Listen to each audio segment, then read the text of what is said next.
تحت جنح ظلام ليل 2 ديسمبر من عام 2018 أبحرت سفينة الشحن نوكا السورية من ميناء اللاذقية نحو شرق ليبيا. الحمولة على الورق لم تكن إلا التوابل والقهوة ونشارة الخشب، وما أن تجاوزت السفينة نوكا قبرص حتى أوقفت نظام تحديد الهوية الأوتوماتيكي الخاص بها لمنع بقية السفن من رصدها. لكن ما لم يكن بالحسبان رصد السفينة من طائرات وكالة الحدود الأوروبية وخفر السواحل. ساعات فقط مرت، وعندما كانت السفينة تمر قرب جزيرة كريت وجدت نفسها محاصرة من قبل خفر السواحل اليوناني. دقائق من التفتيش كانت كفيلة بإعلان إحباط أكبر عملية تهريب مخدرات منذ حوالي ربع قرن. حشيش وكبتاغون وقنب مخدر بقيمة تتجاوز 100 مليون دولار، مخبأة بين القهوة والتوابل ونشارة الخشب. ليست الكمية الكبيرة من المخدرات المتجهة لعصابة بليبيا كانت وحدها الصادمة، بل تحقيقات معمقة نشر تفاصيلها موقع الجريمة المنظمة والفساد المتخصص. كشفت إدارة تجارة المخدرات من قبل عائلة الأسد الحاكمة في سوريا، وخاصة ماهر شقيق رأس النظام السوري ومضر ابن عمه، فيما يبقى خط توريد وتصنيع المخدرات بين لبنان وسوريا تحت إدارة حزب الله، ممثلا بالمهرب الشهير نوح زعيتر، وعائلة الأسد ممثلة بمن بات يعرف ببارون المخدرات وسيم الأسد. بينما طفى على السطح اسم طاهر الكيالي، عراب تهريب مخدرات آل الأسد عبر البحار باستخدام شركاته الوهمية الكثيرة في بريطانيا. بحار الكبتاغون. لم تكن حادثة تهريب الكبتاغون أواخر 2018 الأولى أو الأخيرة التي تشير لارتباط آل الأسد بتجارة المخدرات المتوسطية التي ازدهرت منذ بدء النظام السوري حربه لقمع ثورة السوريين التي اندلعت عام 2011، إذ نمت سوريا لتصبح المورد الرئيس للكبتاغون وعاصمة هذا المخدر في المنطقة، بعد ضبط عدد متزايد من شحنات الكبتاغون قادمة من اللاذقية في الموانئ الليبية والإيطالية واليونانية والرومانية، وتورطت بها حسب وثائق المحاكم اليونانية والإيطالية والليبية شخصيات وميليشيات مرتبطة بالنظام السوري، على رأسهم ماهر الأسد الذي يسخر الجهود الحربية للفرقة الرابعة لحماية تجارة المخدرات الخارجة من مرفأ اللاذقية الخاضع بالكامل لسيطرته، فيما يتولى ابن عمه مضر الأسد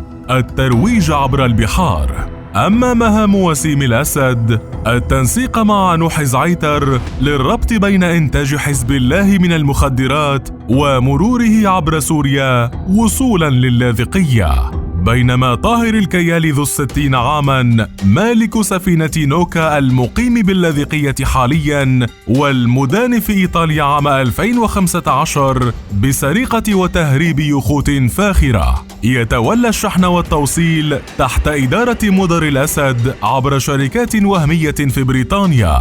فكانت أكبر كمية تم ضبطها في ميناء ساليرنو بالقرب من نابولي في يونيو 2020 بواقع أكثر من 14 طنا من الكبتاغون، تقدر قيمتها بمليار يورو.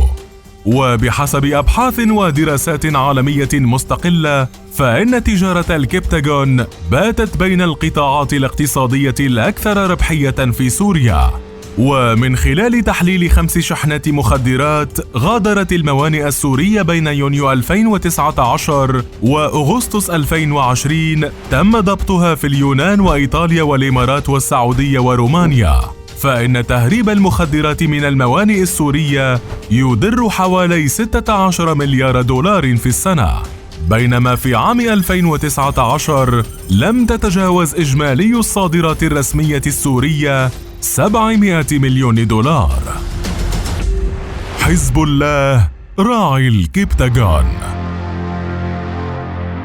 ما زالت تقارير إعلامية غربية تركز حول دور ميليشيا حزب الله اللبناني الموالية لإيران في إنتاج المخدرات في سوريا، وبينها تقرير صحيفة إنديبندنت البريطانية التي كشفت شخصيات بارزة تابعة لحزب الله وميليشيات إيرانية أخرى تقوم بتصنيع وتجارة المخدرات داخل الأراضي السورية بعد أن وصلت المعدات اللازمة لتصنيع الكبتاغون من لبنان بواسطة عناصر حزب الله، وأغلبها مملوكة لتاجر المخدرات اللبناني نوح زعيتر، لتزداد معامل ومعدات تصنيع الكبتاغون التي لا تحتاج إلى أماكن إنتاج متطورة، بل تجرى أحياناً داخل المنازل أو بمصانع أدوية توقفت عن العمل بسبب الحرب.